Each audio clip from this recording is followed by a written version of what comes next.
Bonjour à tous et bienvenue à ce webinaire organisé par le réseau WADEMOS, le réseau de solidarité pour la démocratie en Afrique de l'Ouest.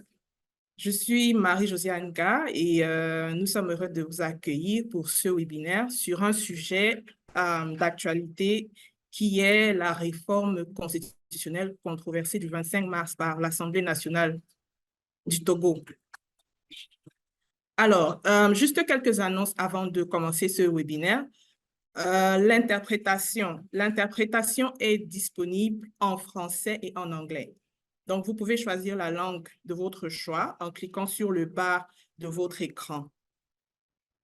So, I will say it in English. Interpretation is available in English and in French. So, you can choose the language you are comfortable with at the bottom of your screen. Okay, all right. Aujourd'hui, nous allons, il est 11h15, nous allons débuter cette discussion. Elle se fera en deux parties, une partie pour le panel et une partie pour les questions-réponses. Donc, aujourd'hui, nous avons l'honneur d'avoir pour modérateur Dr Khan, Ibrahima Khan. Bonjour Ibrahima. Bonjour Marie-Josiane. Voilà, bienvenue. Donc, Ibrahima Khan est conseiller spécial du directeur exécutif de Open Society Foundation Africa et est en charge du plaidoyer de l'Union africaine. Donc, avant de laisser la parole à Ibrahima, je voudrais inviter le professeur Kwasi Prempeh, qui est le directeur de projet de WADEMOS, à nous brièvement nous souhaiter la bienvenue aux panélistes et à tous ceux qui ont joint ce webinaire. Donc, je vais directement inviter le professeur Kwasi Prempeh. Prof Prempeh, est-ce que vous nous entendez?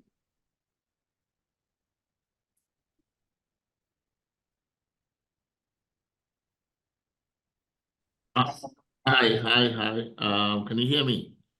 Yes, we can hear Hi, you. MJ. Good morning. Good morning. Good morning.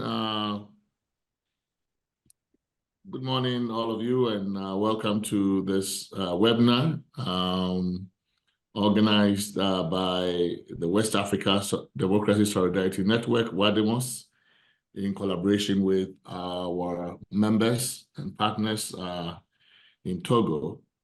We have only just recently celebrated the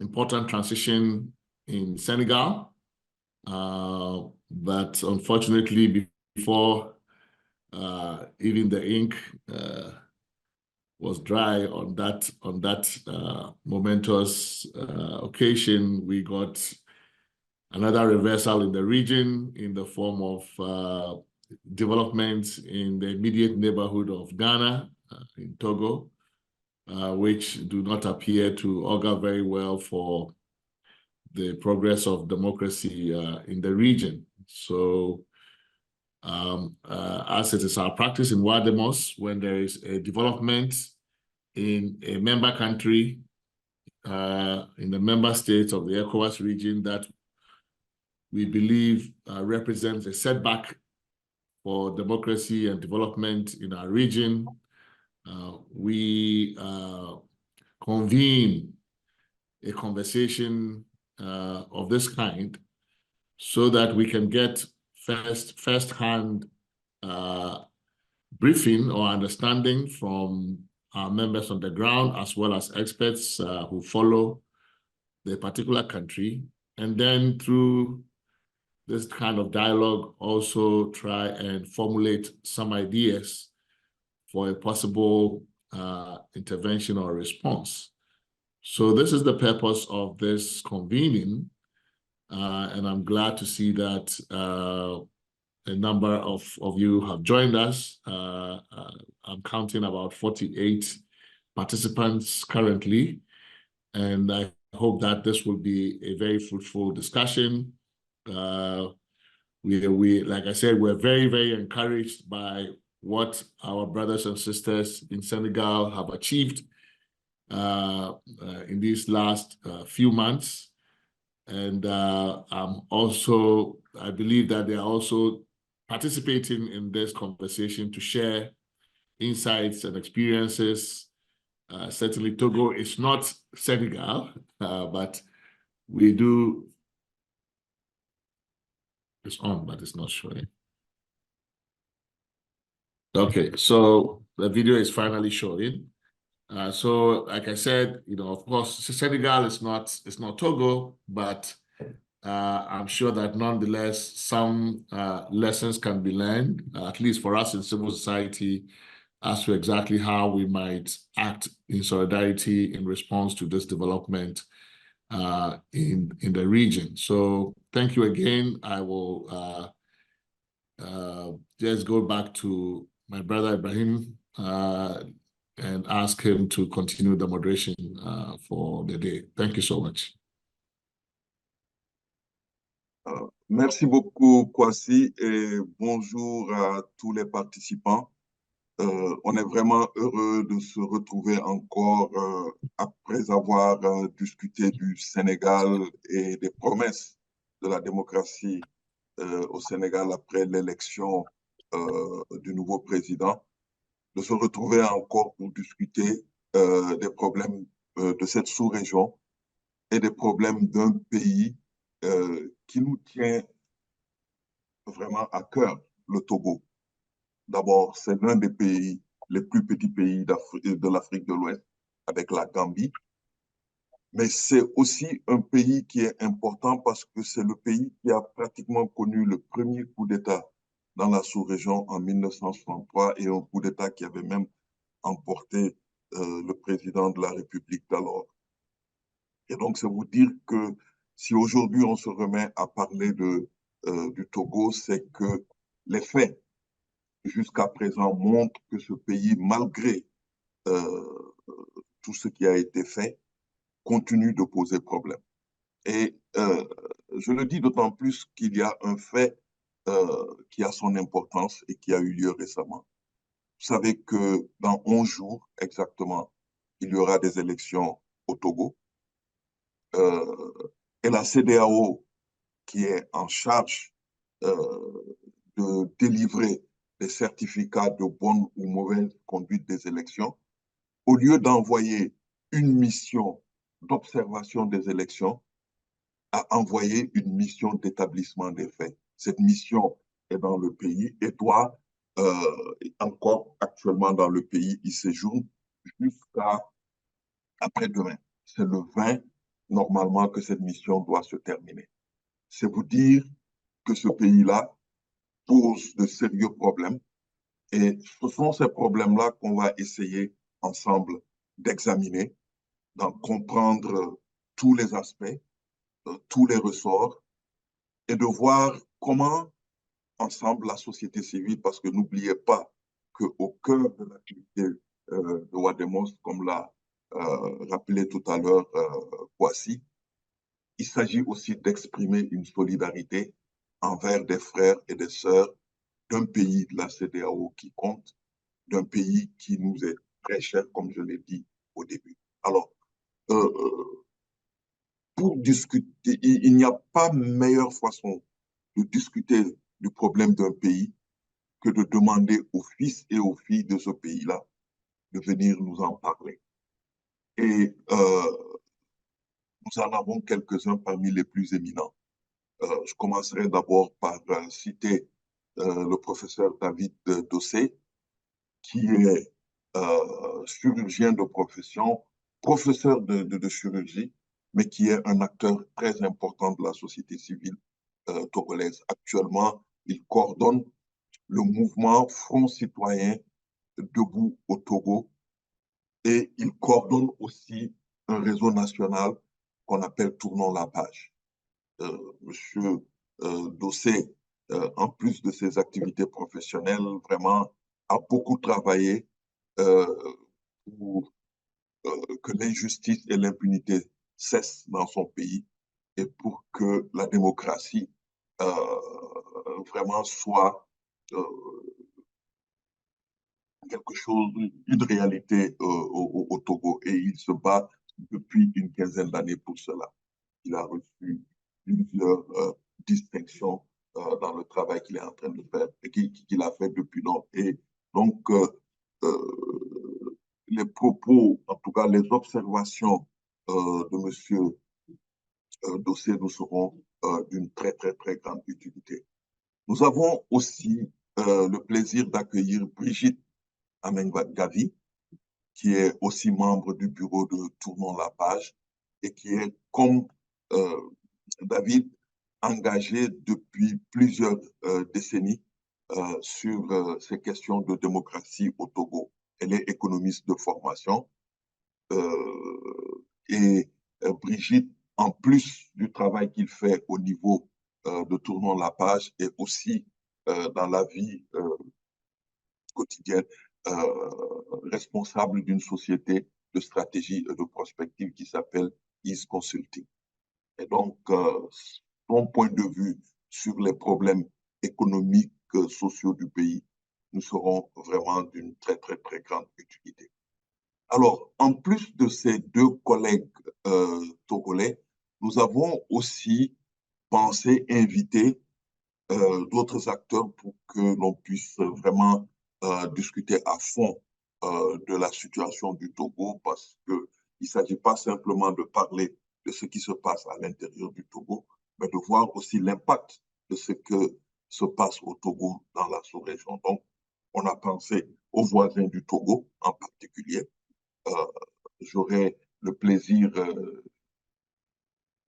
d'entendre le docteur Kojo Asante, qui est le directeur de CDD Ghana, qui n'est plus à présenter, qui s'occupe des questions de corruption, la redevabilité sociale, des droits de l'homme, de la gestion des ressources naturelles et autres.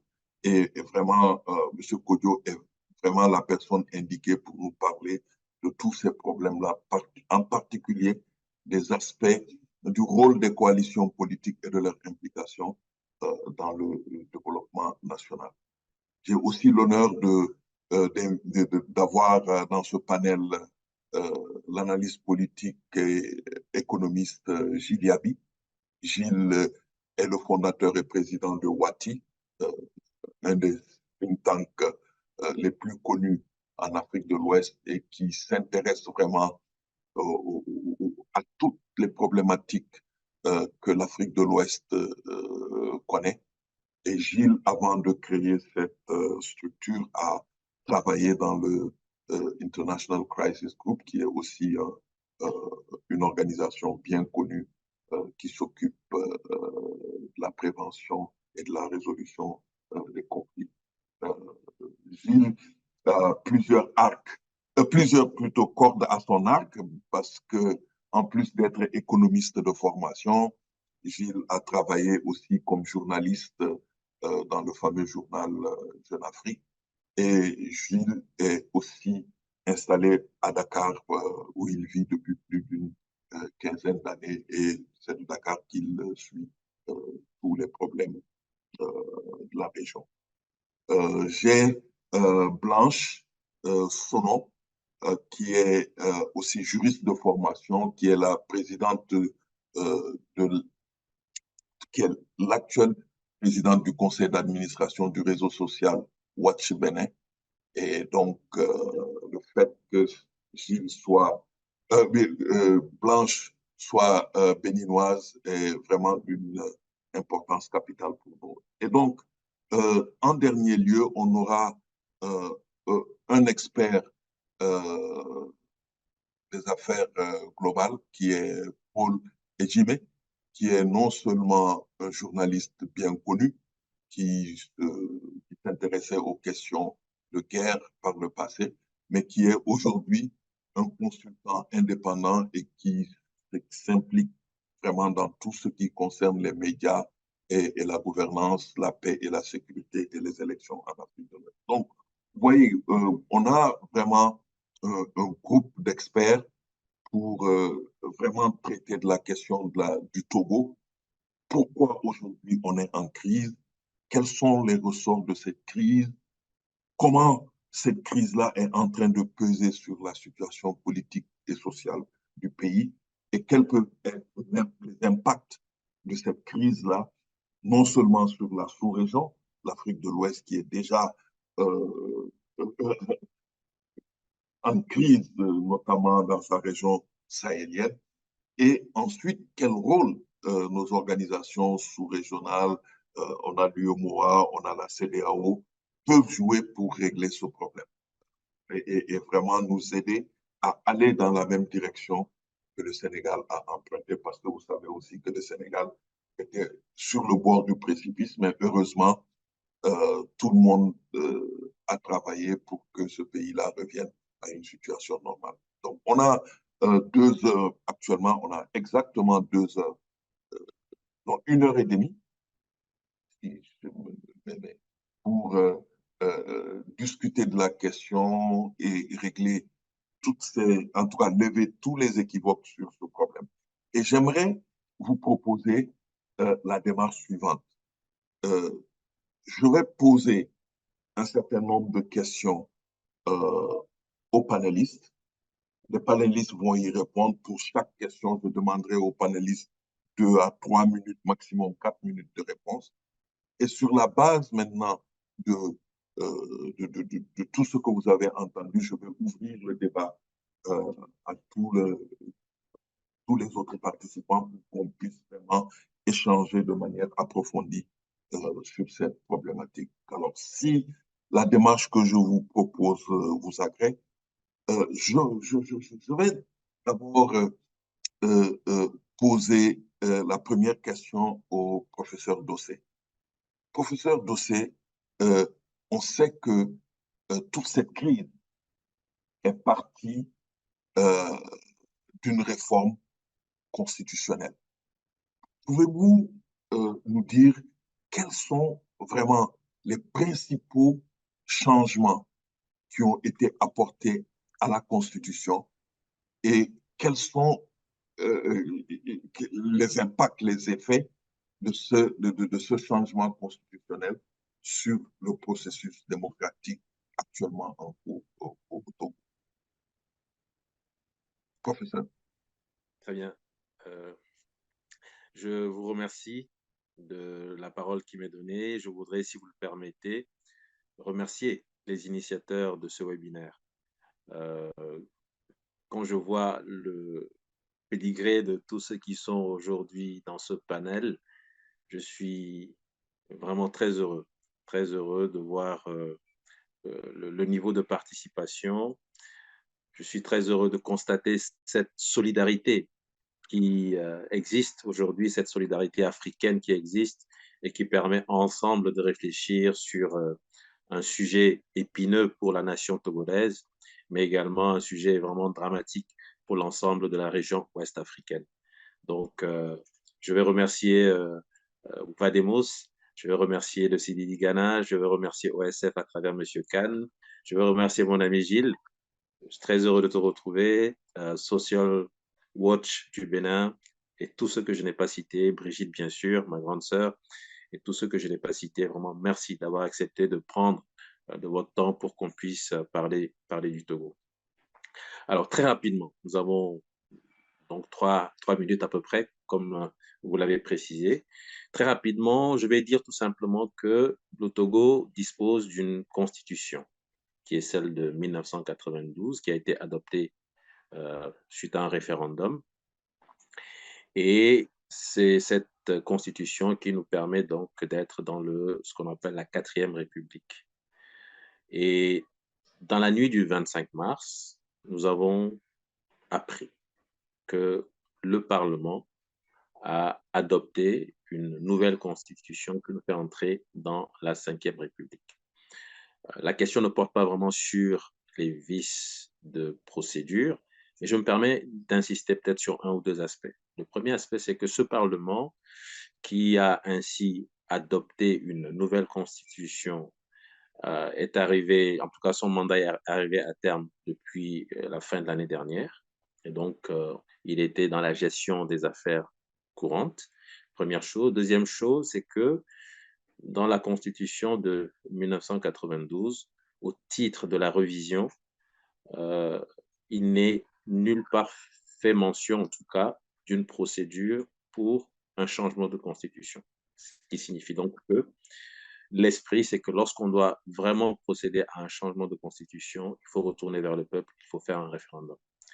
Et on a compris que ce Parlement caduc a appliqué les procédures de révision à une procédure de renouvellement de constitution.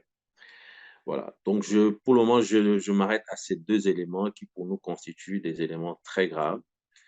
Je me répète, un Parlement dont le mandat est arrivé à terme, un Parlement qui décide d'appliquer une procédure de révision à une initiative, une entreprise de changement total de la Constitution, avec des éléments nouveaux.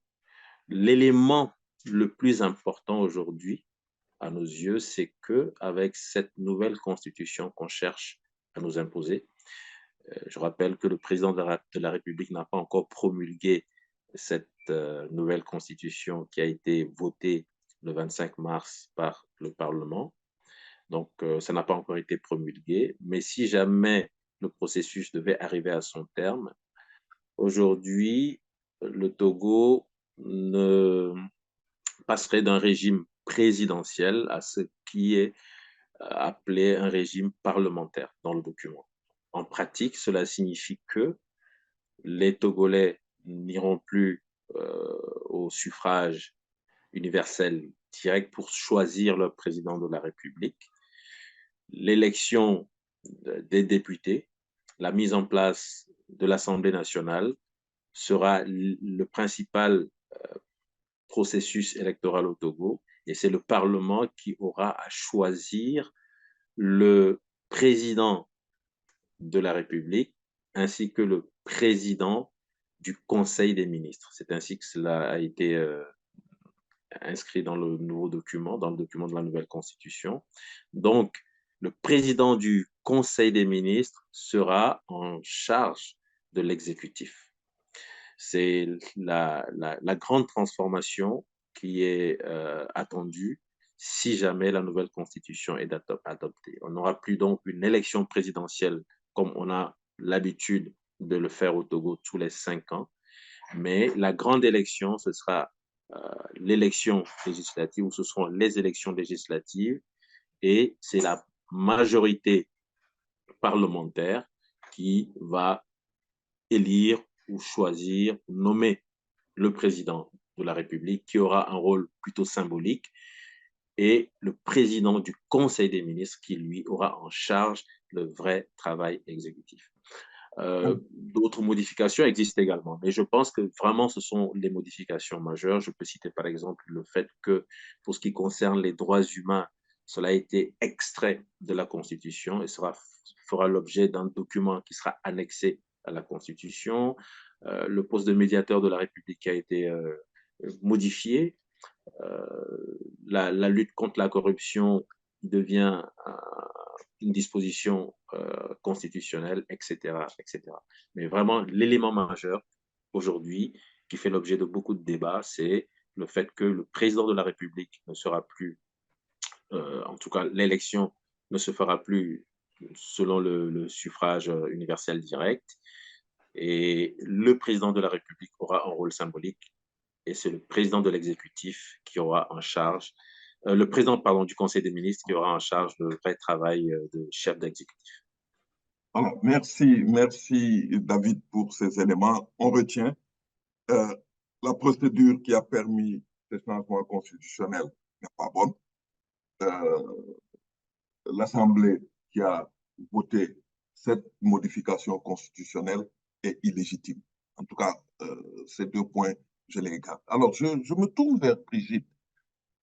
Brigitte, mais pourquoi maintenant ces changements constitutionnels? Quelles sont les motivations, quelles sont les bases? Pourquoi un beau matin, le président de la République décide que maintenant on passe d'un régime politique à un autre? Enfin, on a l'impression qu'on passe du système francophone qui nous est très familier à un système plus ou moins anglophone. Mais quelles sont les raisons fondamentales de ce changement-là? Quelles en sont les bases? Alors, merci pour ce webinaire et merci pour la question. Je m'associe au remerciement de David, donc voilà, pour gagner 3 secondes. Et pour ce qui concerne les motivations de ces modifications, de ce changement de constitution, disons que pour le moment, tout ce qui a été fourni comme raison dans un exposé des motifs qui a circulé, mais de manière quasiment clandestine,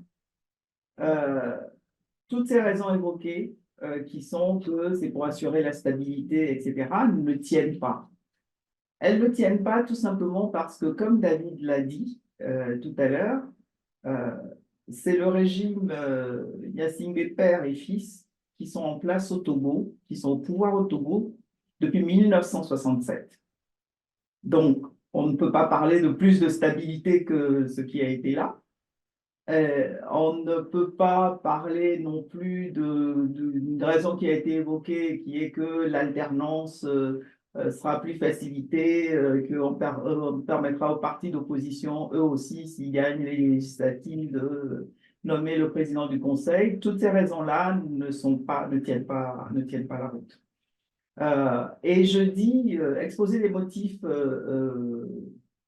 qui circulent sous le manteau, tout simplement parce que pas plus tard qu'hier, je suis encore allée sur le site internet de l'Assemblée nationale. En général, dès qu'un projet de loi, une proposition de loi a passé le cap de la commission des lois et arrive en plénière pour être discuté, on trouve sur le site de l'Assemblée nationale le projet de loi et son exposé des motifs. On trouve le tableau des amendements et on trouve l'analyse au fond que la commission des lois a faite et pour transmission à la plénière. Tous ces éléments sont absents du site internet de l'Assemblée nationale pour ce qui concerne ce changement de constitution à ce jour. Et la vérification, je l'ai faite hier soir. Donc, pour me baser sur ce qui a été dit et ce que moi j'observe depuis que les organisations de la société civile travaillent de plus en plus sur cette question de limitation des mandats et sont dans une démarche qui consiste à agir auprès de la CEDEAO pour qu'elle soit inscrite dans le protocole additionnel pour la démocratie et la bonne gouvernance. Je note 3 choses. La première, c'est que le régime de M. Gnassingbé a toujours eu une admiration un peu béate pour l'Allemagne de Mme Merkel. Et à chaque fois qu'on disait qu'il faut limiter les mandats, pour des raisons que les Togolais comprennent bien, parce que voilà, les élections sont tellement frauduleuses que le seul moyen de donner une chance à l'alternance, c'est de limiter les mandats. Et les tenants du régime nous répondaient toujours, oui, mais est-ce qu'il y a une limitation des mandats en Allemagne? Est-ce que Mme Merkel ne gère pas bien l'Allemagne, etc. La seule différence, c'est que l'Allemagne est un régime fédéral, c'est un système fédéral, la démocratie est bien ancrée, le gouvernement allemand peut se permettre de mettre 3 mois à 6 mois avant d'obtenir un gouvernement fédéral par la tratation des régimes, enfin des partis et des résultats qu'ils ont obtenus à l'élection législative fédérale. Mais ce n'est pas le cas du Togo. Donc, l'argument qu'on avance, à savoir que le régime parlementaire est plus stable que le régime présidentiel, c'est du pipeau. Donc, je reconnais qu'il y a peut-être cette volonté de transformer le président de la République actuel en président du Conseil, comme Mme Merkel, et sans limitation des mandats. Voilà. Une deuxième hypothèse de ma part, c'est que le Togo a adhéré au Commonwealth il y a 1 an et demi, pratiquement en même temps que le Gabon. Et donc, il y a un argumentaire qui apparaît de plus en plus dans les propos des gens qui défendent cette réforme, ce passage au régime parlementaire, c'est le fameux système de Westminster. Or, il se trouve que dans la constitution en vigueur au Togo aujourd'hui, la forme républicaine du régime n'est pas modifiable. Donc, ce pseudo-régime parlementaire serait une manière de mettre une monarchie constitutionnelle à la britannique. Voilà, on lui donnait une forme républicaine.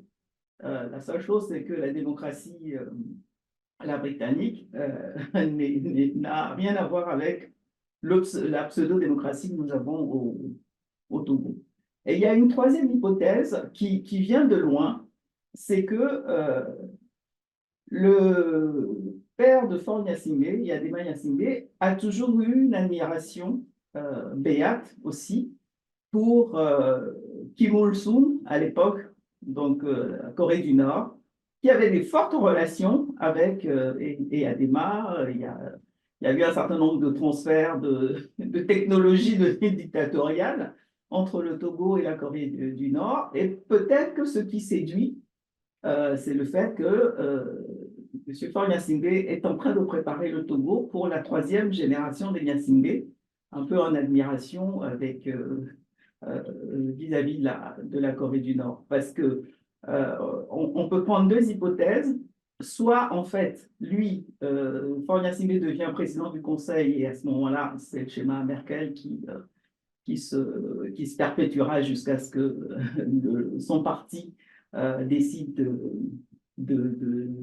accepte de perdre les élections. Et ça va être très difficile parce que le découpage électoral, etc., sont des sujets sur lesquels nous avons beaucoup travaillé ces jours-ci. Il est fait de manière à ce que, de manière mécanique, les fiefs ou le parti unir est sûr de pouvoir gagner les élections, soit par la fraude, soit de manière légale, font que son parti est assuré d'avoir une majorité mécanique en nombre de sièges à l'Assemblée nationale, même s'il n'a qu'un tiers des voix, des suffrages, etc. Et c'est toujours comme ça que ça s'est passé. L'opposition a toujours eu la majorité des suffrages, mais n'a jamais eu plus d'un tiers de sièges à l'Assemblée nationale. Donc voilà les trois hypothèses que je peux avancer pour tenter d'expliquer ce changement maintenant dans une telle urgence. Une nuit d'ailleurs, parce que vous avez dit un beau matin, mais non, c'est une belle nuit. Et je note que c'est le soir où le perdant de l'élection présidentielle au Sénégal appelait le gagnant pour reconnaître sa défaite et le féliciter. Et c'est à ce moment-là que les députés de Gorée étaient en train de voter cette nouvelle constitution. Je vous remercie. OK, merci Brigitte. Je retiens également dans vos propos deux ou trois choses. La première, c'est que derrière toutes ces manipulations de la Constitution, il y a une volonté de rester au pouvoir, de maintenir ce que vous appelez une dynastie au pouvoir. Et que, en plus de tout cela, il y a aussi une volonté d'organiser le pouvoir de telle sorte qu'il ne puisse pas échapper à l'élite actuelle qui est en train de diriger le pays. Donc ça, c'est vraiment deux éléments. Maintenant, je me tourne vers Gilles. Gilles, vous êtes un fin observateur de la CEDEAO, vous connaissez très bien les règles de la CEDEAO. Les deux explications que David et Brigitte nous ont données sont déjà une indication que ces réformes-là, qui se tiennent, comme je l'ai dit, à 15 jours, une dizaine de jours de la tenue des élections législatives, normalement, ne devraient pas être. Parce que la CEDEAO veut qu'on change les règles du jeu électoral. Il faut que ça se fasse par consensus. Sinon, ça ne se fera pas. Ça doit se faire 6 mois avant l'élection. La deuxième chose, c'est que au cœur de ces réformes, il y a quand même des éléments importants du système politique en place qui ont été changés. On change la forme de l'État alors que le texte constitutionnel ne le permet pas. Et on décide de créer de nouvelles, en tout cas, institutions qui ne semblent pas coller à l'architecture de la première constitution. Est-ce qu'on peut réellement parler ici d'un changement anticonstitutionnel de gouvernement? Est-ce qu'on peut vraiment valider l'idée selon laquelle tout ceci s'est fait en marge de la Constitution de 92 et donc illégitimise, si je puis dire, tout le système qui a été créé par cette nouvelle réforme constitutionnelle? Merci beaucoup, Ibrahima. J'espère que vous m'entendez bien. Très bien. Très bien, très bien. Merci à Wademos, hein, qui est aussi notre famille commune, puisque Wati est membre du réseau. Et je pense qu'il faut saluer cette initiative d'avoir cette discussion ce matin avec les acteurs togolais qui sont de loin les mieux informés sur la situation actuelle et ce qu'on vient d'attendre déjà de nos deux amis du Togo. Je pense extrêmement précis, extrêmement riche, et je les salue également, hein, mon ami David, et je salue bien sûr Madame Brigitte et toutes celles et tous ceux qui participent à cette discussion. Ibrahima, peut-être, alors tu me lances une question pas facile, notamment sur la CEDEAO et ses dispositions. Je ne sais pas si dans le texte, hein, du protocole additionnel, c'est très clair que la disposition, disons, qui interdit des modifications 6 mois avant des élections, est-ce qu'elle s'applique à toutes les élections ou est-ce qu'elle s'applique uniquement aux élections présidentielles? Je pense qu'il faudrait je ne l'ai pas vérifié, peut-être qu'il y a quelqu'un qui connaît très bien le texte qui pourrait le préciser. Mais cela étant dit, même dans l'hypothèse où cela ne concernerait que des élections présidentielles, on voit bien qu'on est là aujourd'hui dans une situation justement où finalement les élections législatives vont devenir les élections les plus importantes en réalité. Et donc, tout ce qui a été bâti, y compris peut-être au niveau de la CEDEAO, sur le fait qu'on a beaucoup de pays dans la région qui n'ont pas de régime parlementaire, tout ce qui a été bâti autour de la prééminence de l'élection présidentielle, au fond, devient caduque, ou en tout cas, il faudra le réexaminer, puisque là, ce basculement va donner de l'importance, en fait, aux élections législatives, et il n'y aura même pas du tout d'élections présidentielle.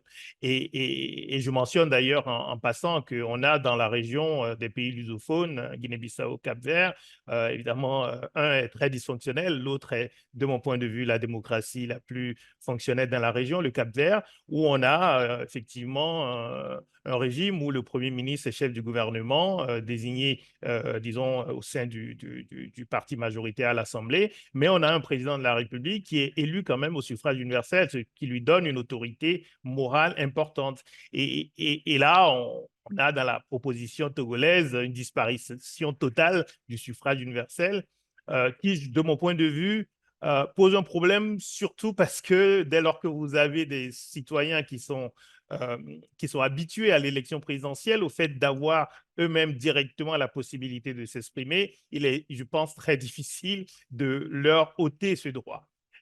Ça veut dire, de mon point de vue, je ne suis pas complètement convaincu de l'absolue nécessité du suffrage universel. C'est un vrai débat qu'on peut avoir, mais je pense qu'une fois qu'on l'a instauré, il est extrêmement difficile de retirer ce droit aux électeurs. L'autre observation que je peux faire par rapport à ta question, mais aussi par rapport à ce que j'ai entendu jusque-là, et je crois que c'est surtout une sorte de piège, et c'est un peu toujours le même piège qu'on a lorsqu'on a des changements de constitution, des révisions de constitution. C'est-à-dire qu'on met en avant des améliorations dans le texte constitutionnel. Si on regarde ce texte qui, je pense, pendant longtemps n'était même pas visible par les citoyens, le texte du projet de constitution, au moment où il a été adopté, il n'était pas accessible. Moi, en tout cas, j'avais cherché quand même à le voir. Il n'était absolument pas visible. Donc, un texte constitutionnel, la Constitution qui est la loi fondamentale, qui est la synthèse des valeurs de la société. Et je pense que c'est vraiment comme ça qu'il faut voir la Constitution, qui est absolument inconnue d'une certaine manière des populations. Ça, c'est un problème majeur. Mais le piège que je vois, c'est justement celui de nous faire discuter du contenu de cette Constitution et notamment du changement du régime vers un régime parlementaire et peut-être les autres éléments de cette Constitution, et de nous faire oublier que le vrai problème, c'est le processus lui-même. C'est le fait d'avoir une constitution, de proposer un changement de régime profond sans le moindre débat public. C'est ça, de mon point de vue, qui est le problème majeur, parce que ça traduit, au fond, une manière de concevoir le lien entre les citoyens et les dirigeants qui est totalement antidémocratique. Donc, si on veut rester sur la question de la légalité, est-ce que ça respecte la procédure définie par la Constitution de 92, etc. Je pense on tombe dans le piège précis du pouvoir togolais qui va pouvoir dire, les députés, même s'ils sont en fin de mandat, rien explicitement ne leur interdit de passer une nouvelle loi constitutionnelle, d'autant plus que la règle des 4/5e a été respectée. Et donc, on tomberait dans ce piège-là du juridisme, alors qu'il s'agit essentiellement vraiment de la violation de l'essence même de la démocratie lorsqu'on n'a aucun débat public sur une proposition de changement fondamental, disons, dans les règles du jeu. Et le dernier élément, c'est l'histoire politique. Je pense que Mme Amegbami l'a rappelé tout à l'heure. On ne peut pas parler du Togo, on ne peut pas parler de questions constitutionnelles si on ne parle pas des conditions d'accession au pouvoir de Faure Gnassingbé à 2005. Tout de même, beaucoup de Togolais, peut-être très jeunes, ont oublié les conditions d'accession au pouvoir du président Faure Gnassingbé, qui est là depuis 19 ans. Et évidemment, on ne peut pas parler du Togo sans mentionner que c'est le seul pays qui n'a jamais connu d'alternance réelle depuis presque 5 décennies. Donc ça nous amène vraiment à avoir une discussion beaucoup plus sur le plan politique et sur le plan de la société togolaise et pas simplement une discussion sur le fait que on respecte ou non la Constitution dans cette procédure de changement d'une constitution. Ce n'est pas une révision, c'est un changement de constitution et je pense que ça demande au minimum un véritable travail pas simplement d'explication de pédagogie, mais un véritable débat public sur les orientations fondamentales que voudrait la société togolaise. OK, mais merci Gilles. Bien que tu n'aies pas répondu à la question, est-ce que c'est un changement anticonstitutionnel dans le cadre de la CEDEAO et de l'Union africaine? Ça, je pense que ça aurait été un élément important à prendre en considération. Puisque... Si je peux me permettre, je ne suis pas sûr que cela avance beaucoup de la question de qualifier cela de changement anticonstitutionnel de gouvernement ou pas, parce qu'à nouveau, si on s'en tient à la Constitution en vigueur, on ne peut pas dire que c'est un changement anticonstitutionnel de gouvernement, dans la mesure surtout où on est censé avoir des élections législatives qui, a priori, si les conditions étaient respectées, y compris le découpage électoral qui, depuis longtemps, pose un problème au Togo. On sait très bien qu'il ne favorise pas une compétition juste. Mais si c'était le cas, on peut estimer que les élections législatives peuvent être gagnées par l'opposition et que dans ce cas, le futur Premier ministre serait, disons, de l'opposition. Donc, c'est pour ça, à nouveau, que pour moi, c'est un piège de vouloir s'attaquer principalement à la dimension, au respect de la Constitution du point de vue de la procédure qui a été suivie. Et donc, pour moi, ce n'est pas un changement anticonstitutionnel de gouvernement, mais c'est la prolongation de manipulations politiques qui sont en vigueur au Togo depuis plusieurs décennies.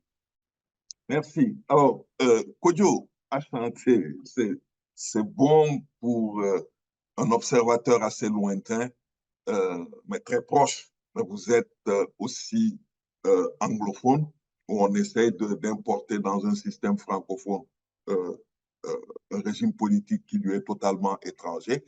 Mais j'aimerais vous poser à vous aussi la question, mais comment jugez-vous ces changements qui ont été opérés par le président Faure dans le contexte où il a été fait? Comment le jugez-vous en tant qu'observateur de la vie politique de la sous-région?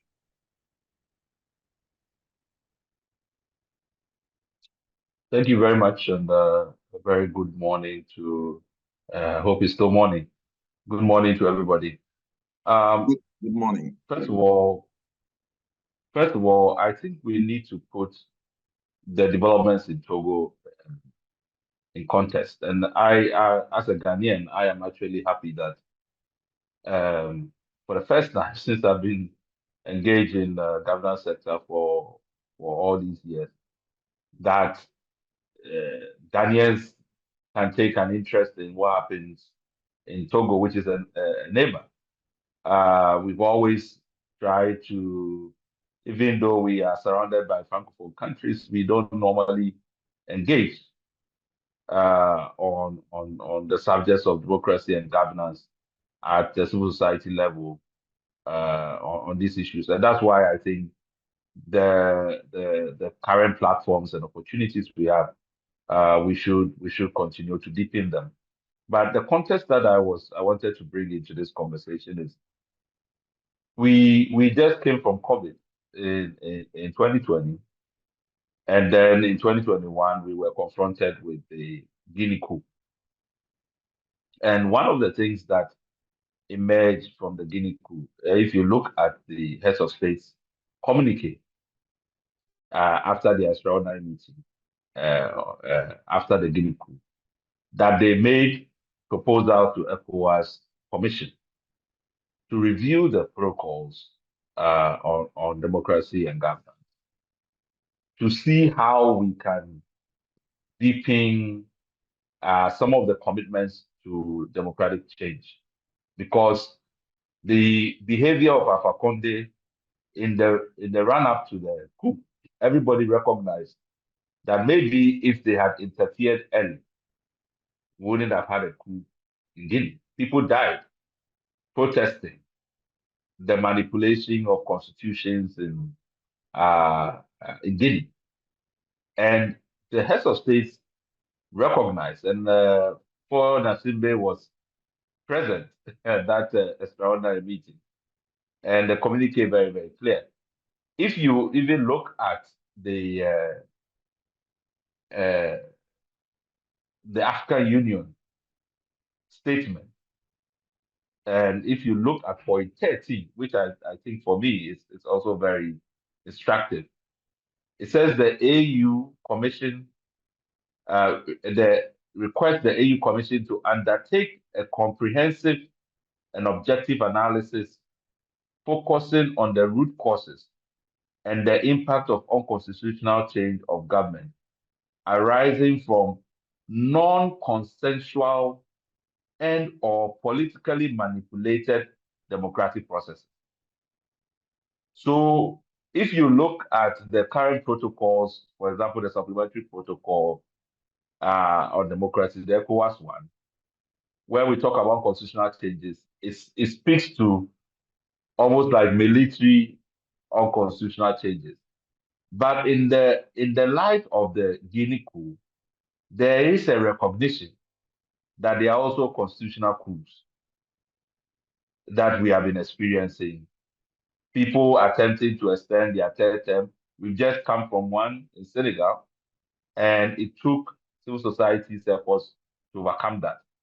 So we are very clear, for me, I'm very clear that we are coming from a place where we recognize that these kinds of manipulations are also undemocratic and should have the same level of attention and an intervention from the ECOWAS heads and other multilateral platforms that we have, like we do for military coups.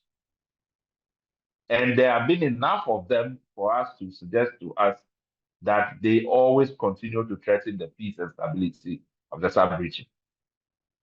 And I will refer you to the AU Charter on the democracy, governance, and elections.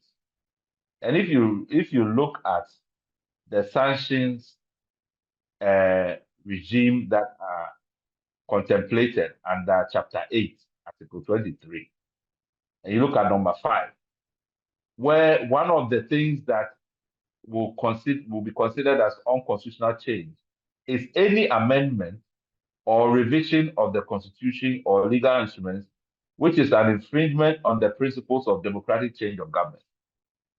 So in essence, for me, and Togo is a signatory to the African Charter and ratified it as well, the AU has to have an interest in what is going on in Togo. Because if we do not draw the line on clearly what is constitutional behavior and democratic behavior, we are going to sort of create confusion and give even the coup makers even more motivation to continue to do what they are doing. So I am thinking this is a perfect case. We have been going through this process since 2001. We've already had three coups. Niger was the recent one.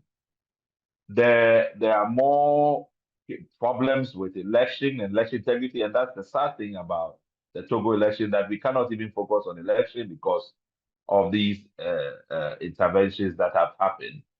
But if we are going to have a handle on it, ECOWAS and other, like the AU, have to apply their charters, apply their instruments, intervene to make it clear what is democratic behavior. And I don't think there's any missing words what has happened. If you have a de facto one-party parliament that decides on its own to propose amendments to the constitution and then proceed to vote on it unanimously and then proceed to implement it, completely bypassing the people. With all the history that Togo has, I think when you see a spade, you have to call it a spade. So I think we can play all the semantics around it, but it's very clear what is happening in Togo. And if we are going to move forward, we need to be able to call people to account. And I think that's what's happening in Togo, and we should make it very clear that this is not acceptable. It is not going to advance the ECOWAS of the people or peace and stability in the region. Merci. So I'll stop there. Merci.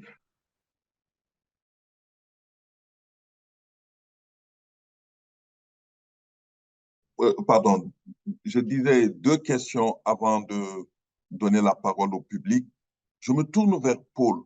Paul, est-ce que la décision prise par la CEDEAO de ne pas envoyer une mission d'observation, mais plutôt une mission d'enquête et d'établissement des faits, en soi, est déjà une position très claire de la CEDEAO par rapport à ce qui se passe actuellement au Togo?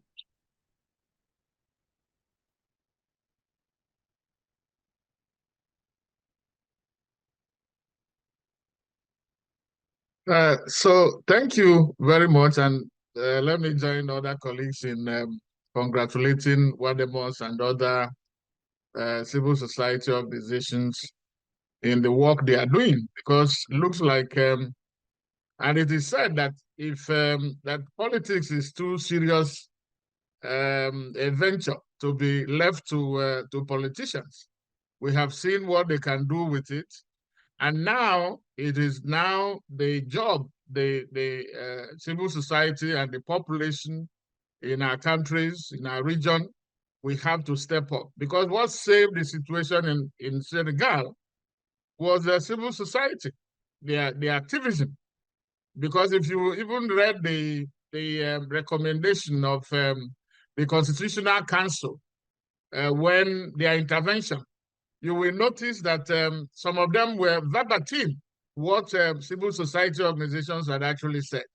And that tells you a lot, that if you had left everything to the politicians, you know, I think they are ready to throw the whole region into crisis because of their selfish interest and their personal political ambition.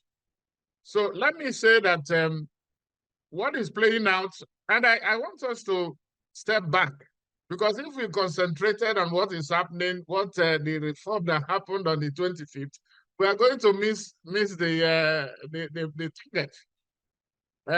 What happened goes back to when Ford took over. I don't think many people will remember what happened, but it became a gradual erosion of human rights, of violation of human rights, and then putting personal interest above the nation. And then in pursuit of this dynastic misadventure, I will call it, because we are now talking about more than 50 years of the Yadema dynasty. Unfortunately, or it's an irony that President Yasigbe Yadema, God bless his soul, was one of the two pillars of ECOWAS. With General Gowon, they sent Professor Adedeji from Nigeria, and then Edem Kojo of Togo. They were the ones that worked towards bringing, healing the fault lines in the 16 states of West Africa. It's unfortunate that some of them are now part of those that are trying to destroy ECOWAS, because what is happening now is a conspiracy to dismember ECOWAS if care is not taken. It is not just Togo that is there. Go back to when these constitutional changes started. Go back to Cote d'Ivoire, when 2016. And then people, the civil society and the population, they took their eyes off the ball. And this is the result, that if there is no vigilance, more will happen, and then ECOWAS will not be able to form a quorum at its meetings. Go back to the Togo. Togo is there. Remember that after 2005, when he took over, he had the support of the military. And then in 2010, he just stepped back and came in, and opposition decided to boycott election.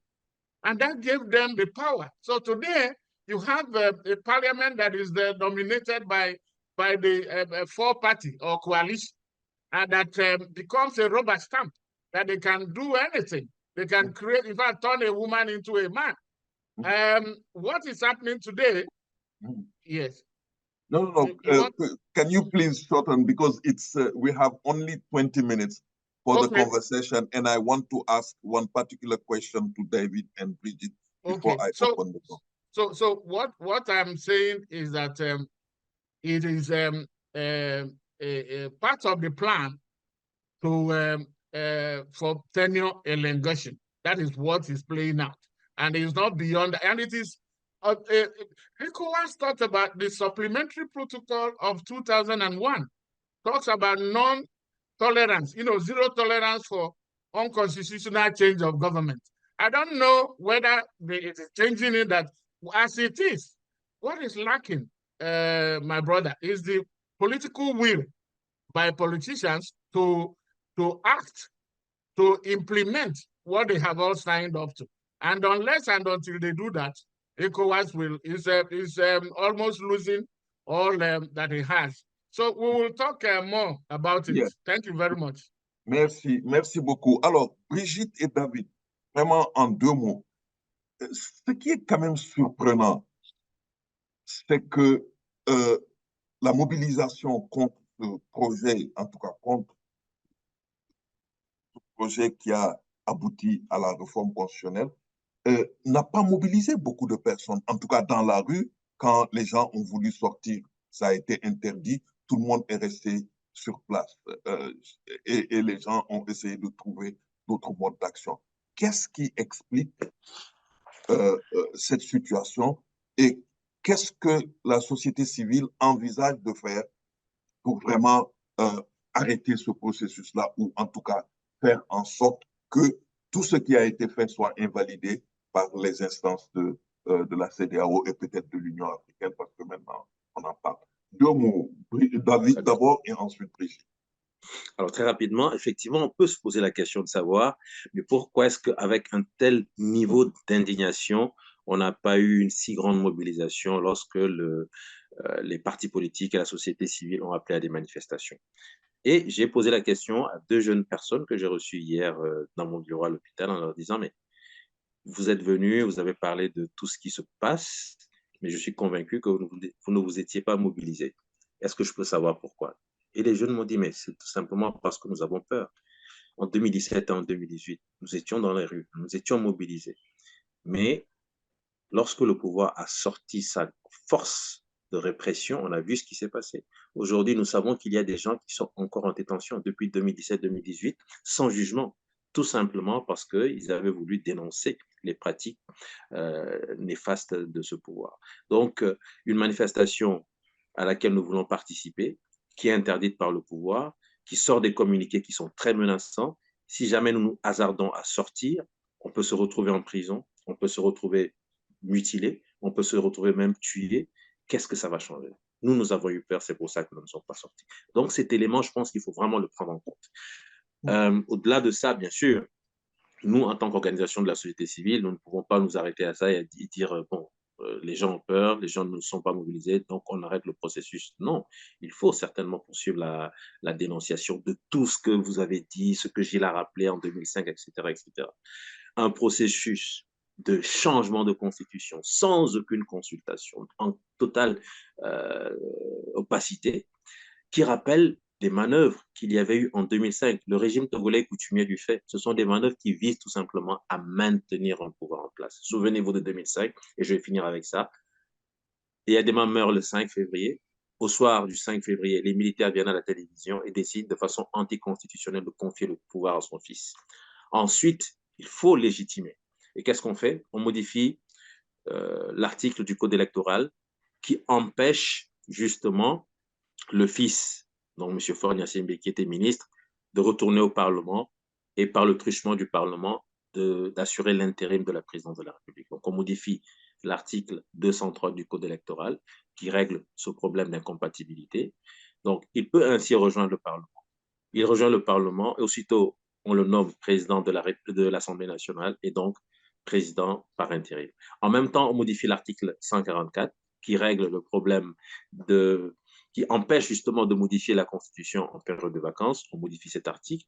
On modifie l'article 65 qui, normalement, devait faire en sorte que le président de l'Assemblée nationale intérimaire puisse convoquer le corps électoral dans un délai de 60 jours. On modifie tout cela pour permettre à Faure Gnassingbé de prendre le pouvoir et d'assurer la continuité du pouvoir jusqu'au terme du mandat initialement prévu pour son papa.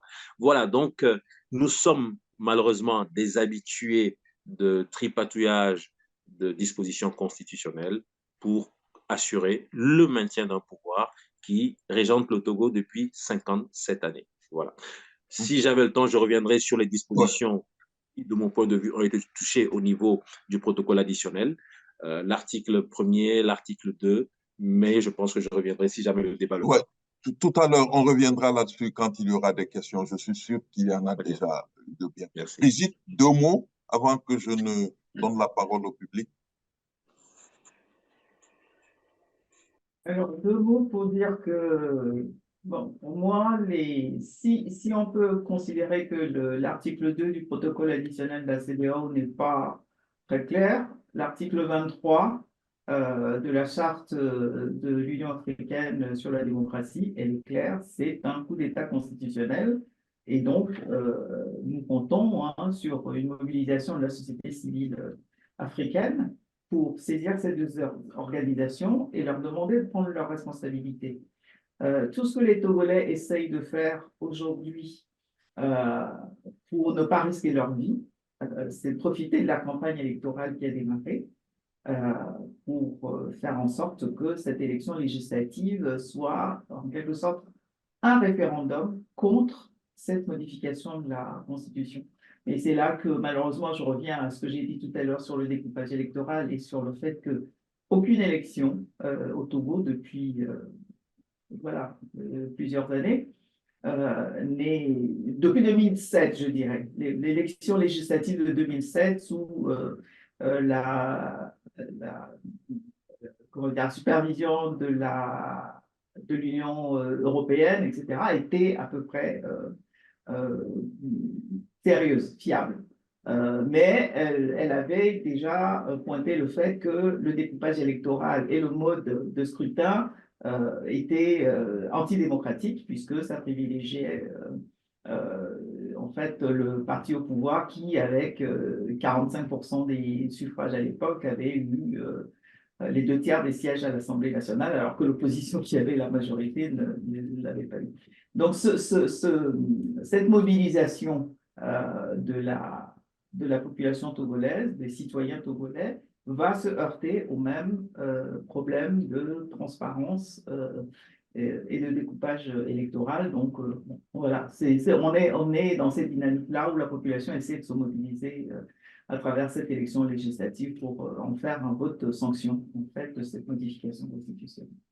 OK, merci beaucoup. Alors, chers collègues, vous avez la possibilité maintenant de poser des questions. Je sais que Kwasi Prempeh avait levé la main tout à l'heure, donc je lui donne la possibilité de poser des questions. Et ceux qui ne veulent pas prendre la parole peuvent écrire leurs questions hein, au niveau de question and answer et je vais dispatcher ces questions-là au niveau des panélistes. Donc, Kwasi, tu as la parole pour peut-être 1-2 minutes, hein, parce que le temps joue contre nous. Oui. Okay. No, thank you. Very lively conversation and important issues. I just want to make just a couple of contributions. So of course the Togolese are trying to be. I mean, I'm talking about. They are trying to be very clever, trying to think that when you change from a presidential to parliamentary, then you no longer have to do term limits. Right? No. Please I go ahead. think that is a myth, Yeah. So in the traditional conventional Westminster model, the prime minister, who is the effective head of the executive, is the leader of the party with the majority in parliament. So as long as that party continues to be elected to parliament with a majority, and that person remains a leader of the party, they continue to stay on, they can be elected many times. But it is not true that there are no term limits in parliamentary systems. There are, at least in Africa, there are 2 cases. And maybe because the leader is called president, we don't see it as a parliamentary system. Botswana is a parliamentary system. Mm-hmm. In Botswana, when elections, they only have legislative elections, and the leader of the party that wins the majority becomes the president, but it's actually like the prime minister, like Angela Merkel, like the prime minister of UK.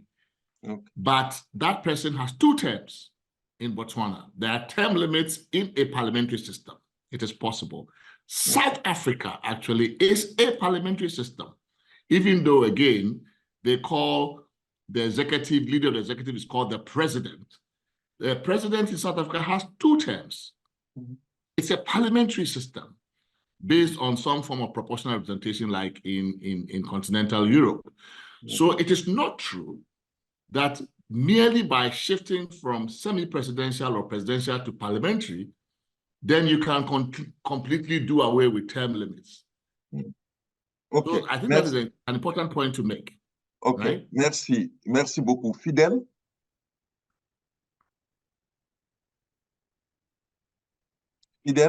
Fidèle Ayikoué? Ah oui. Allez-y. Est-ce que vous me recevez? Vous me recevez? Très bien, très bien. Vous me recevez? Bon, moi, je pense qu'actuellement, on ne sent pas une mobilisation.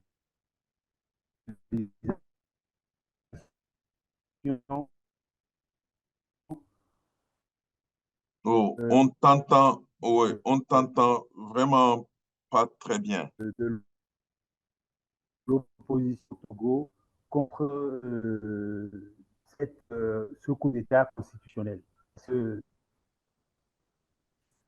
Faible. Non, on t'entend pas très bien. On t'entend pas très bien, Fidèle. Est-ce que tu peux écrire la question?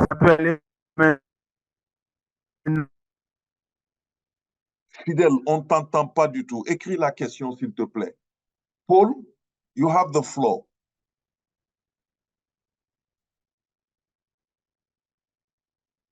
Paul?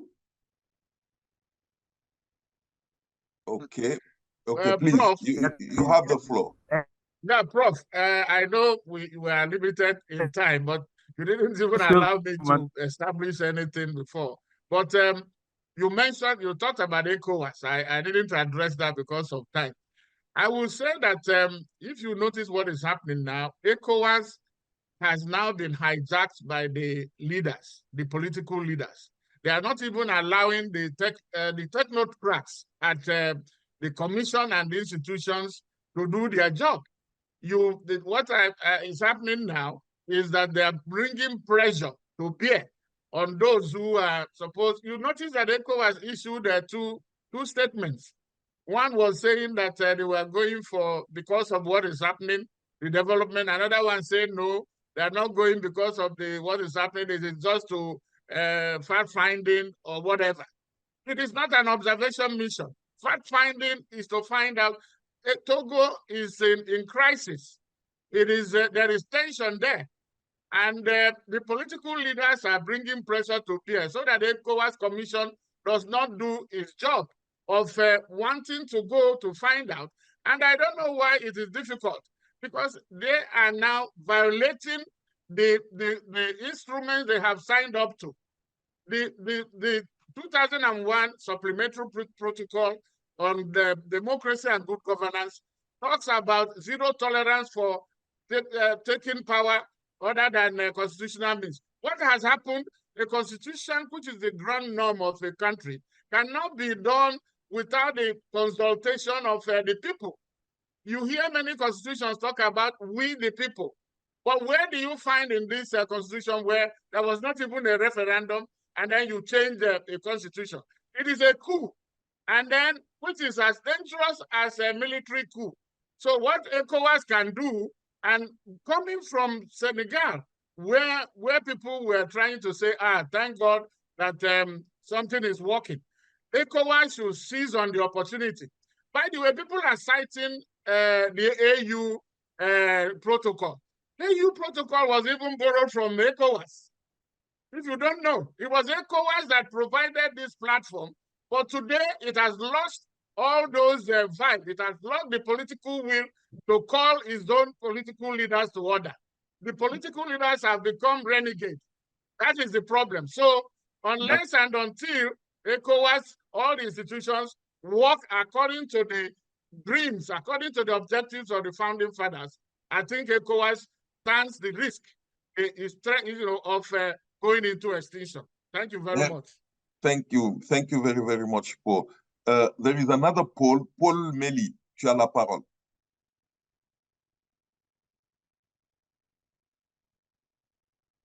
Oui, Paul, on ne t'entend pas encore. Hein? OK. Je pense que tu as un problème de micro. Tu peux écrire, Paul, ta question sur la partie questions et réponses.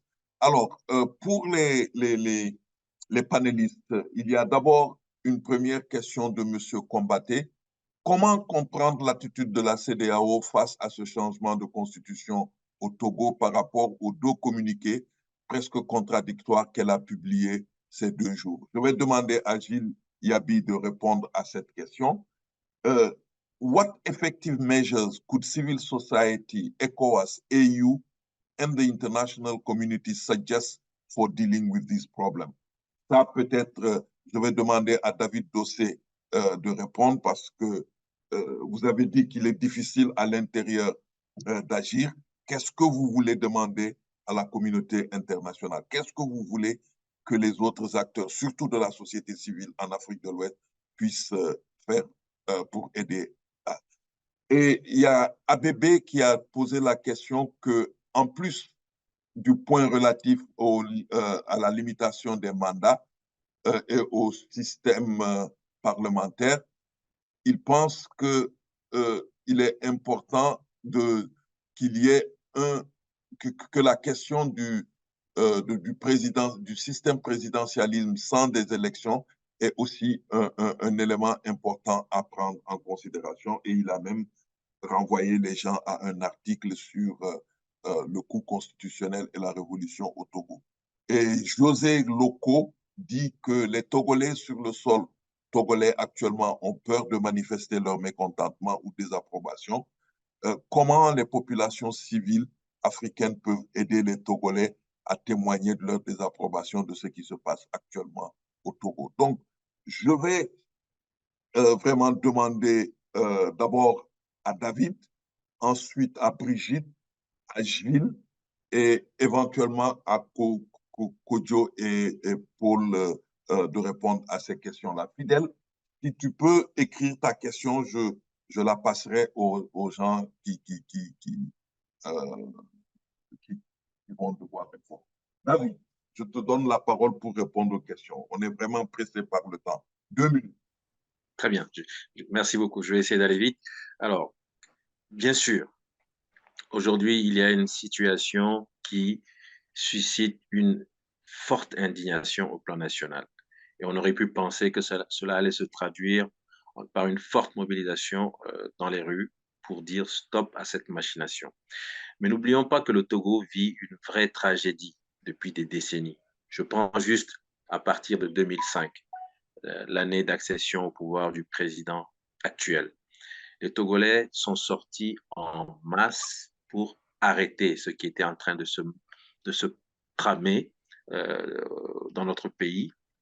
J'ai parlé des tripatouillages constitutionnels qu'il y a eu, ensuite un rétropédalage, mais en même temps, la CEDEAO autorise le même régime qui venait d'être coupable de cette forfaiture, autorise donc le même régime à organiser les élections.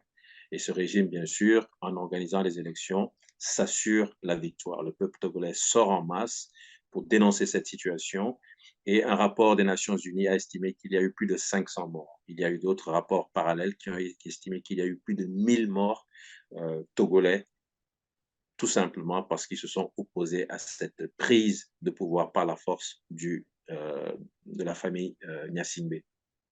Il y a un rôle que la CEDEAO a joué à l'époque, c'est que lorsque l'élection présidentielle devait avoir lieu en 2005, le ministre de l'Intérieur de l'époque avait dit stop, il faut arrêter ce processus, je suis au cœur du système, je sais qu'il y a un massacre qui est en train de se préparer.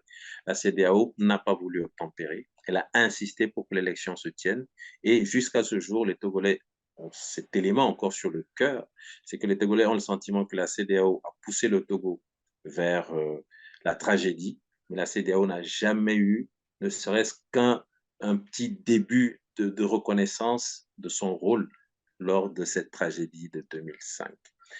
Nous sommes maintenant en 2024. Nous avons le sentiment que les mêmes éléments interviennent. Donc, tripatouillage de la Constitution pour voir comment est-ce qu'on peut contourner cette limitation qui a de nouveau été mise en place depuis 2019.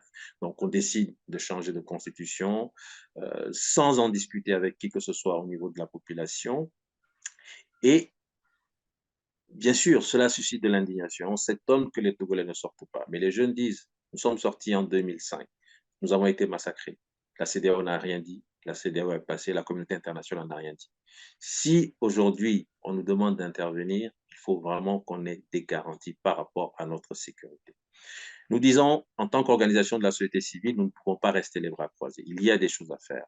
Il faut que la communauté internationale, cette fois-ci, comprenne que cette tragédie perpétuelle dans laquelle nous vivons au Togo, il faut que ça cesse.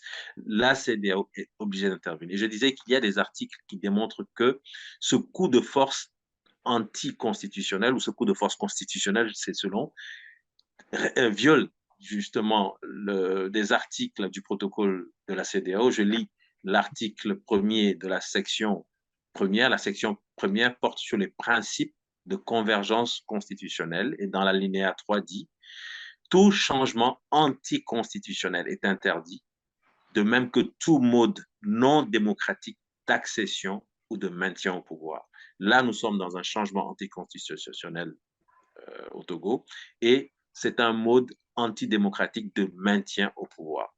L'article 2 parle également des modifications de la loi électorale qui ne doit pas se faire dans les 6 mois qui précèdent les élections. Mais voilà en tout cas 2 éléments majeurs du protocole qui sont foulés aux pieds par le régime togolais.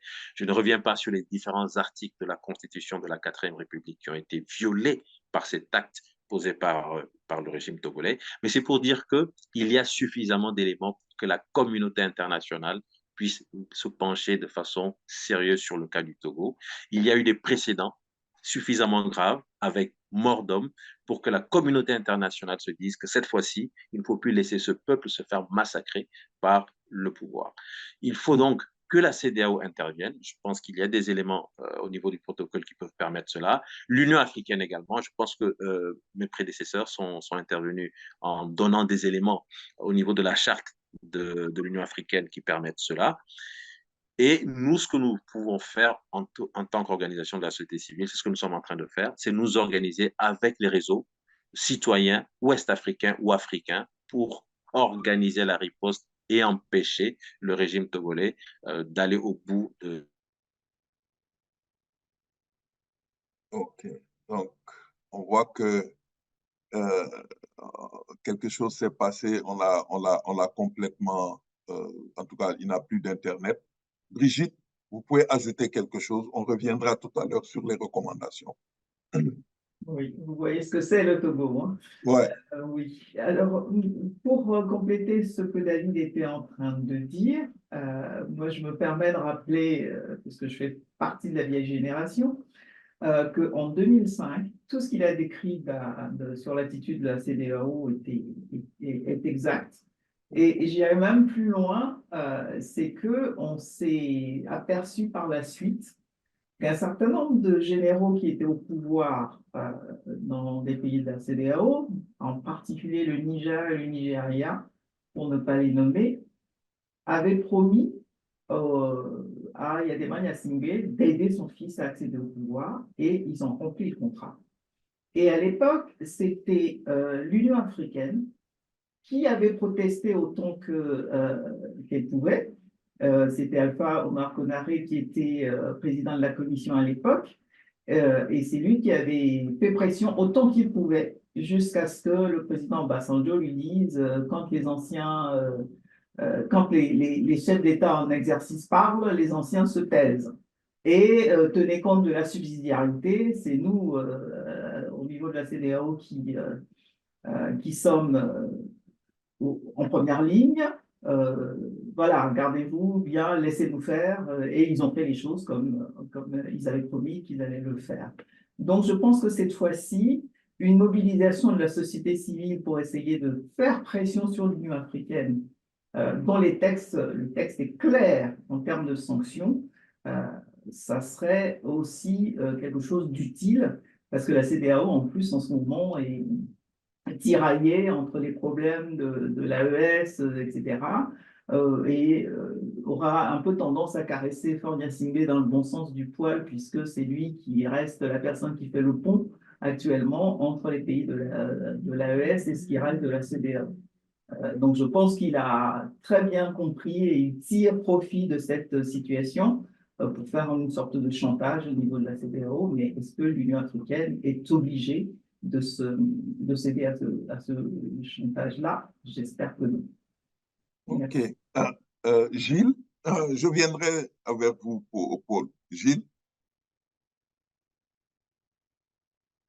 Oui, merci Brahima. Alors, je pense que par rapport à la CEDEAO, ce que Mme Brigitte Amégavi vient de dire est très important, c'est-à-dire qu'on est quand même dans un moment de très grande faiblesse de la CEDEAO par rapport au départ annoncé des 3 pays du Sahel, et on sait effectivement le rôle, la position que le président Faure essaie d'occuper dans ces dossiers depuis un bout de temps, en étant le facilitateur des discussions, et on ne peut pas faire fi de cette réalité politique aujourd'hui de la région, disons, dans cette discussion. Et c'est très clair qu'il y a un côté très opportuniste à nouveau de ce qui a été fait au Togo, le moment qui a été choisi, au moment où d'ailleurs on se concentrait sur la célébration du changement politique au Sénégal. Enfin, on voit un timing très, très parfait pour le pouvoir togolais, puisque effectivement la CEDEAO est dans un moment de grande difficulté.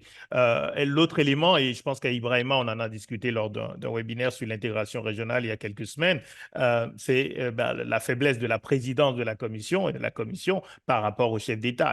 Les deux communiqués traduisent sans doute effectivement au sein de la CEDEAO même le fait qu'il y ait eu à un moment donné des pressions probablement togolaises pour expliquer qu'il n'y avait pas de crise, qu'il n'y avait pas de besoin d'une mission, disons, qui donne l'impression qu'il y a une crise. Et ça traduit un problème de fond sur le rapport entre la Commission et la conférence des chefs d'État et de gouvernement. Je crois qu'on est tous d'accord sur le fait que beaucoup de réformes doivent être faites au niveau de la CEDEAO, mais il est clair aussi que cela n'aura pas lieu maintenant et que ça va prendre beaucoup de temps pour reconstituer une CEDEAO qui soit crédible et avec une présence de la Commission qui soit la gardienne vraiment du protocole et des valeurs et des principes. Mais à nouveau, honnêtement, on n'en est pas là et il faut être tout à fait réaliste sur le fait que les chefs d'État et de gouvernement, dans la configuration actuelle, restent ceux qui ont le pouvoir le plus important et qu'on voit difficilement comment est-ce qu'effectivement on n'aura pas encore, disons, une CEDEAO très frileuse lorsqu'il s'agit d'intervenir sur une question politique comme celle qui se pose aujourd'hui au Togo. L'autre élément qui me semblait être utile de signaler, en fait, deux autres, ce que David Dossier a rappelé est important sur la répression. C'est-à-dire que qu'on soit dans un régime présidentiel, dans un régime parlementaire, dans un régime semi-présidentiel, il y a d'autres dispositions dans la Constitution qui garantissent les libertés, les droits humains, etc. Donc, de toute façon, le problème, c'est que les pratiques politiques réelles sont très éloignées de ce qui est prévu dans la Constitution. Donc, ce n'est à nouveau, ce n'est pas seulement le changement de régime qui est en cause, c'est le fait que si les élections présidentielles étaient frauduleuses, les élections législatives qui vont confier le pouvoir à un chef du gouvernement, si elles sont frauduleuses aussi, en fait, évidemment, on reste dans le même type de pratique politique que le Togo connaît depuis des décennies. Et si on a la même capacité, le même réflexe de répression, là aussi, évidemment, ça limite considérablement ce qui peut être fait. Et le dernier point, c'est le Sénégal. L'exemple du Sénégal, c'est l'exemple d'une mobilisation interne. Ne l'oublions pas, ce n'est pas vraiment la CEDEAO qui a pu jouer un rôle. En fait, les forces extérieures, les organisations régionales, il faut qu'on soit tout à fait aussi lucide sur le fait qu'elles ne peuvent pas être un substitut à la mobilisation politique et à la mobilisation sociale interne. Le Sénégal a eu ce changement parce qu'il y a eu ce mouvement collectif extrêmement bien organisé qui a réussi vraiment à signaler la fin du mandat du président et l'impossibilité de reporter l'élection. Mais au Togo, la difficulté, c'est que la capacité de mobilisation aujourd'hui, elle est effectivement très limitée par la peur de la répression et ce qui à nouveau limite considérablement les options de sortie de cette crise. Merci beaucoup Gilles. On reviendra dans les conclusions sur certains des points que tu as soulignés, notamment comment aider à la mobilisation de la population. C'est vraiment des éléments importants à mettre en exergue. Kodjo, 2 minutes, 3 minutes pour répondre à ces questions. I'll just make my point short. I think that for me, West Africa is in political crisis, and every step that we take is important. As the issues come, if we don't signal a change of direction, then it is going to even make the millions of young people who are losing faith in the democracy project in their various countries even more agitated and then maybe open themselves to other alternatives. So I think the leaders of West Africa have to understand that they are in crisis and they need to act like we are in crisis. I want to see President Tinubu, who is chairing ECOWAS now, at least from the last statements that he made regarding Niger and so on, to follow the talk with action. So that if we are going to stop these things, everybody sees that we have come to a point where we are not tolerating these things anymore. And that is what we want to see from ECOWAS. If we continue to see the same old things and different rhetoric from ECOWAS, then we will not see any direction, a change in direction. So I think ECOWAS is a test case. We have other cases like Guinea-Bissau and so on, but we need to make sure we get this Togo issue right. At least let's make a very serious attempt to try to see how we can get a legitimate, proper democratic process in Togo to happen. We have to put the effort in it. So that's what I'm calling for. And I think that the international community, Togo is a small country. It might not be strategic in the bigger conversations of geopolitics, but in the context of the challenge of decline of democracy in West Africa, the challenge of insecurity in the Sahel and across Africa, we cannot just dismiss it. We really need to put the effort in it, even just to change the narrative, to change the trajectory of where we have been going for the last 2 or 3 years. Thank you. Merci beaucoup, Kojo. Paul, tu as le dernier mot avant que je ne fasse la synthèse des discussions. 2 minutes. Thank you, Professor Khan. Yes, let me underline what is going on and put them into two, macro and micro. Micro in the sense that the movement has to come from internal. The Togolese themselves, they have to take their destiny in their own hands. Let's take for instance, when there was apartheid. Those fighting apartheid did not wait for external help initially. They had to do something. People went to jail, others died. I'm not suggesting that people have to die to get good governance. But if it comes to that, I think they should be ready. I know the regime is repressive. The military is not as professional as you have in Senegal, for instance, or other places.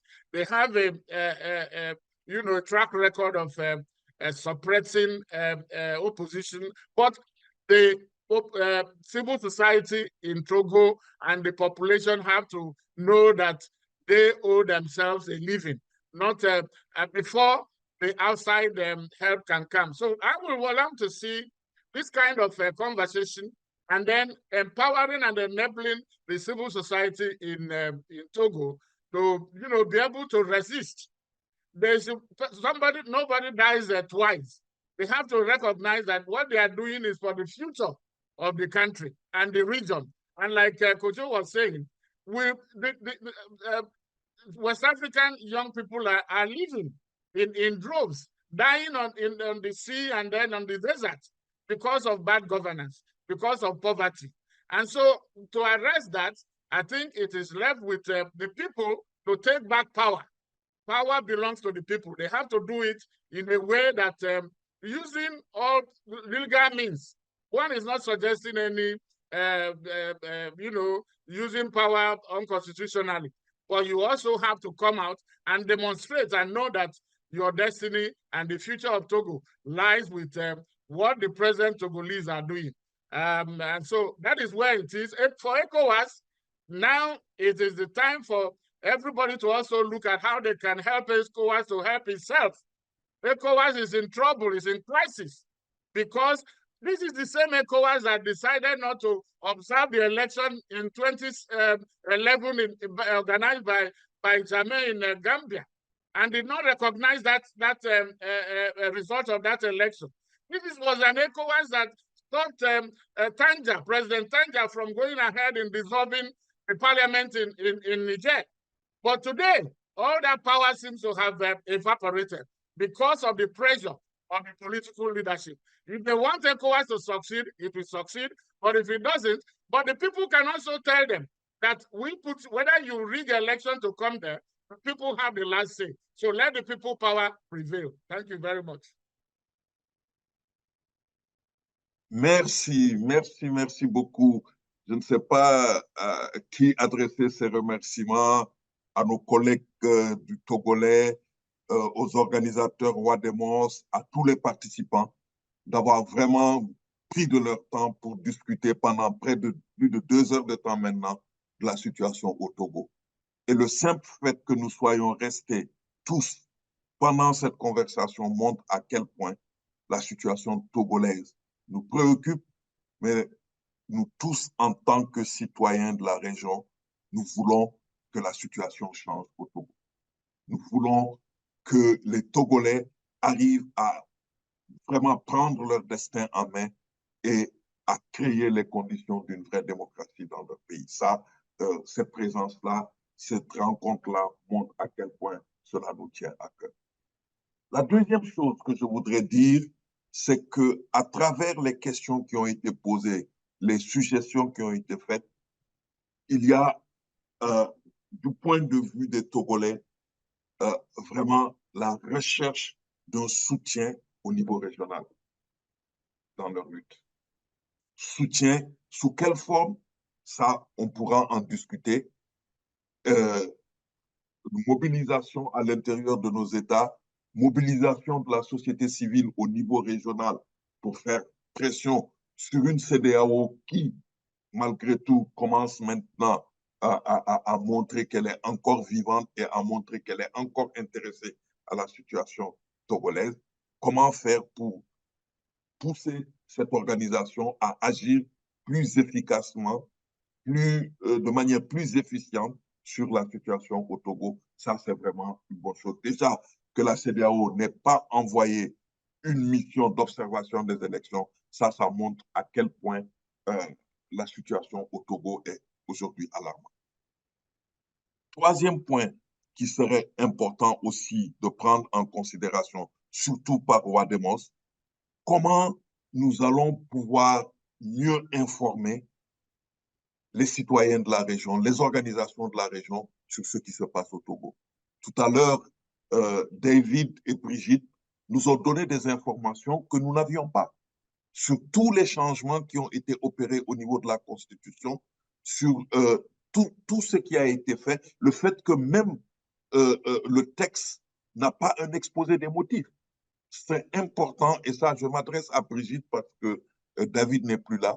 C'est important qu'on ait tous les éléments d'information, qu'on puisse transférer à CDD pour que CDD puisse utiliser ces éléments d'information dans la stratégie de plaidoyer, dans la stratégie de mobilisation autour de la situation politique au Togo.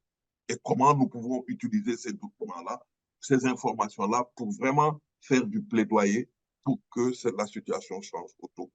Ça, c'est le troisième point, le partage d'informations.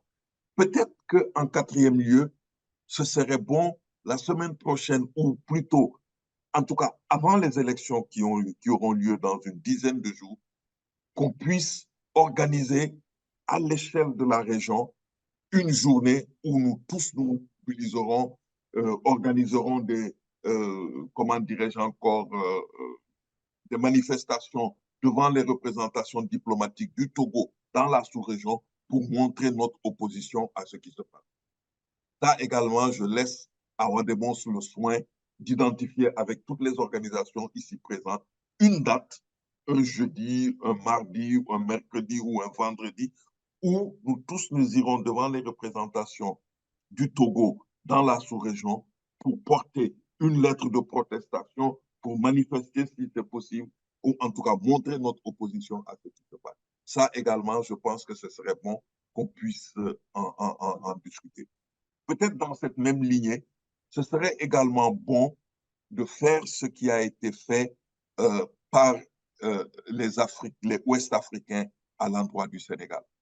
Vous savez, tout à l'heure, les gens ont parlé du Sénégal en disant « oui, c'est la mobilisation interne du Sénégal qui a conduit à cela ». C'est vrai que ça a beaucoup joué.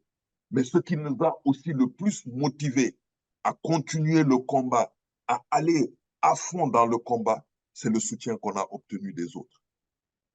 Presque dans tous les pays, les communautés universitaires, les communautés de la société civile ont écrit des lettres d'encouragement à la société civile sénégalaise, au peuple sénégalais, pour ne pas baisser les bras, pour faire en sorte que le combat qu'on est en train de mener, que ce combat soit gagné, parce que notre combat était leur combat et leur combat était notre combat. Je pense également ici que ce serait bon, via Vademos, qu'on puisse vraiment demander dans tous les pays à ce que les communautés universitaires de la société civile écrivent des lettres de soutien au peuple togolais, aux organisations togolaises, pour montrer que leur combat est le nôtre et que nous pourrons, c'est en se mobilisant tous que nous allons gagner ce combat. Ça également, je pense que c'est un élément très important. Peut-être que, et là c'est le dernier point que je soulignerai, peut-être qu'il serait bon, aujourd'hui on est à 11 jours de l'élection, une fois que l'élection aura eu lieu ou n'aura pas eu lieu, c'est selon, qu'on puisse se retrouver encore pour faire le bilan de tout ce qui a été fait et pour envisager d'autres initiatives, d'autres actions qui pourraient vraiment aider à donner une suite au travail. Parce que demain, même s'il y a une nouvelle assemblée, l'assemblée peut-être serait tellement illégitime que nous pourrions continuer le combat pour l'enfoncer davantage dans une situation qui se terminerait peut-être par d'autres réformes qui seront beaucoup plus profondes et qui seront plus conformes à la volonté des Togolais. Donc, voilà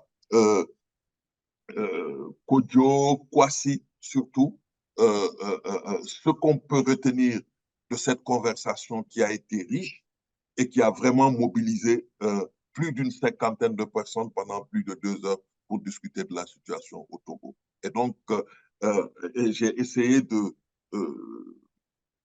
faire un certain nombre de propositions.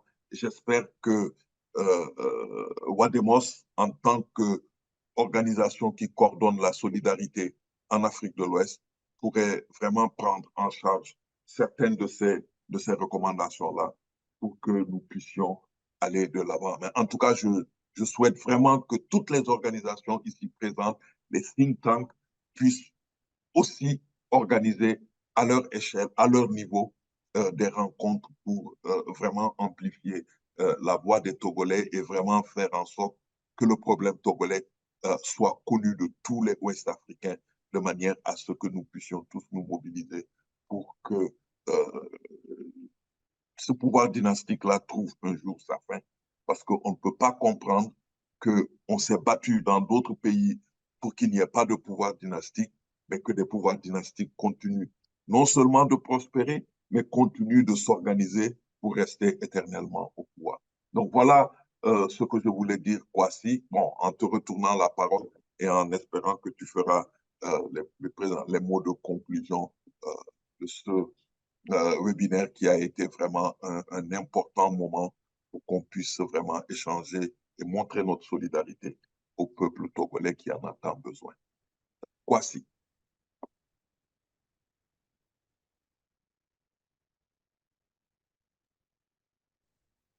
Thank you very much, Ibrahima, for moderating this important conversation and bringing it to a successful close. I think a number of really critical points have been made. You've summarized them very well. I think for us at the Secretariat in Accra, Wademos, we will take on board. For us, this was really mostly a learning kind of forum, so that we'll take all the various points and insights that are made here to shape the response that we've already begun to draft. We wanted to listen to perspectives from as broad a spectrum of the membership of Wademos as possible, including notably from the ground in Togo. So we've actually taken on board a lot of important notes. I just want to drop the one point. While the conversation was going on, a colleague of mine, Dr. Adam Abebe, who is with International IDEA, dropped a side note, and it's a very important point.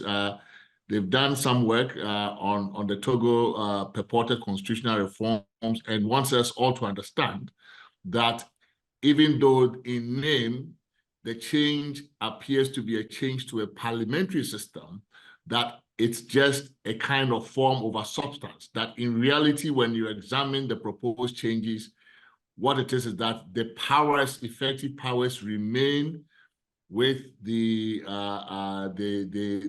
president, and that it doesn't really, when you look at the standard features of a parliamentary system, you don't really, this doesn't meet the test. So I will share that information as well, so that we make sure that we don't continue to buy into the words or the language or the text that is used by the regime, and to pretend that this is a parliamentary regime that they are trying to implement. It is not.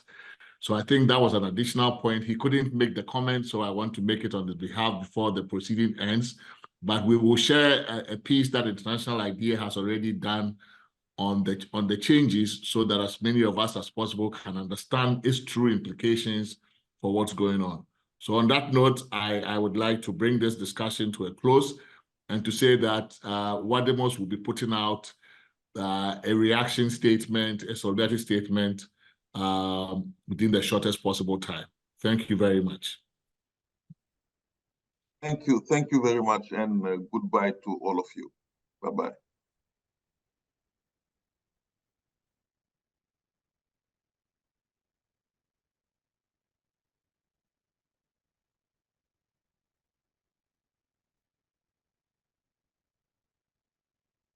Thank you, everyone, and God bless.